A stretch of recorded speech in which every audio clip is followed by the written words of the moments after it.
आज से पहले कई बार सुनी होगी जो मैं आपको सुनाने जा रही हूँ। वो पंक्तियां आज डॉक्टर सतीश पूनिया ने अपनी किताब में भी लिखी हैं, जरा सुनिएगा। हार नहीं मानूंगा, रार नहीं ठानूंगा।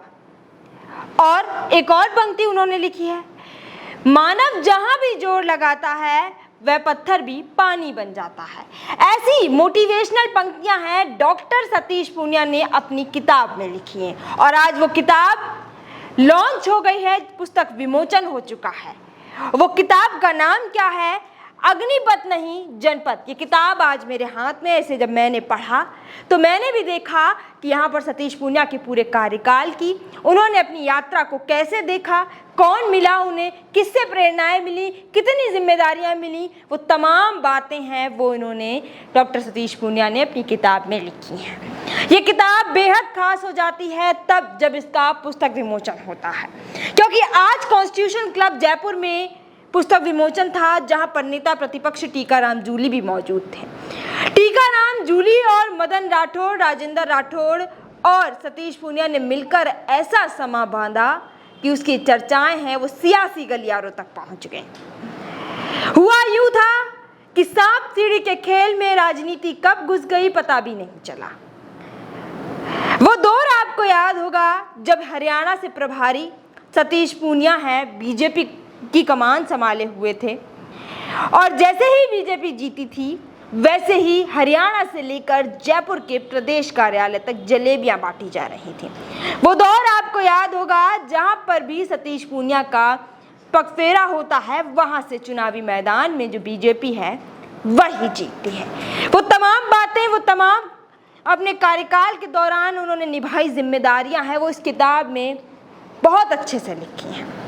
आज सांप सीढ़ी के खेल की बात हुई, वो इसलिए हुई क्योंकि ये सांप सीढ़ी का जो खेल है वो टीकाराम जूली ने भी इस सवाल का जवाब मांगना चाहा कि आखिर कौन सा सांप किसको डस रहा है, क्योंकि मदन राठौड़ ने ऐसा समा बांधा अपनी स्पीच के दौरान जहां पर उन्होंने अपने भाषण दिया और उन्होंने कहा कि यहाँ तो बीजेपी है साहब, यहाँ एक दूसरे को काटने में ही सब लगे रहते हैं, ये मैं किसी के लिए व्यक्तिगत रूप से नहीं कह रहा हूँ, ऐसा मदन राठौड़ ने कहा।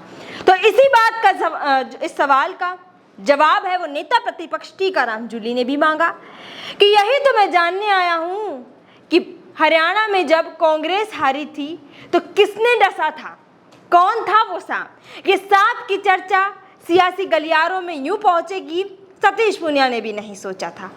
हालांकि जब हमने टीकाराम जूली से बात की तो हमें पता चला कि उन्होंने बोला कि आज तो विधानसभा नहीं थी, ये कोई पर्सनल प्रोग्राम था, वरना मैं इस सवाल का जवाब है जरूर मांगता। ऐसी तमाम बातें चली जहां पर राजेंद्र राठौड़ भी मौजूद थे। राजेंद्र राठौड़ ने बोला मैं भी इसी कड़ी में शामिल हूं। सतीश पूनिया जी की तो किताब आ गई है, मैं भी एक आलेख लिख रहा हूं।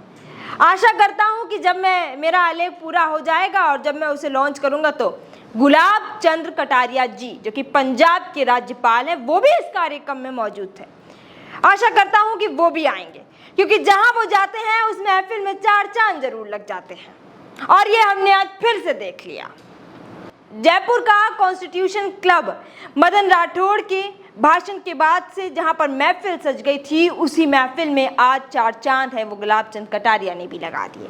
अब बस चर्चाएं यही हैं चारों ओर। इस पुस्तक विमोचन ने जितनी चर्चाएं दी हैं उतनी कम है कि कौन सा सांप किसको डस रहा है, कौन सा सांप सीढ़ी का खेल है वो चल रहा है। क्योंकि अभी तक हम देखते थे पक्ष और विपक्ष में लड़ाइयां होंगी, लेकिन यहां तो पक्ष के अंदर ही जो है सांप पैदा हो गए और इस सांपों की पुष्टि मदन राठौड़ ने खुद कर दी है। ये वही मदन राठौड़ है जिन्होंने अभी प्रदेश की कमान अपने हाथों में संभाल रखी है। आगे अंता चुनाव भी आ रहा है, कौन प्रत्याशी घोषित होगा ये भी चर्चाएं हैं वो चल रही, क्योंकि मंथन है वो किया जा रहा है, लेकिन कौन उम्मीदवार बनेगा, कौन है वो अंता चुनावों के लिए चुनावी मैदान में आएगा, ऐसी तमाम बातें हैं वो चल रही हैं। क्या कुछ निकल कर आएगा हम आपको ज़रूर बताएंगे। तब तक के लिए बने रहिए हमारे चैनल द खटक के साथ। शुक्रिया।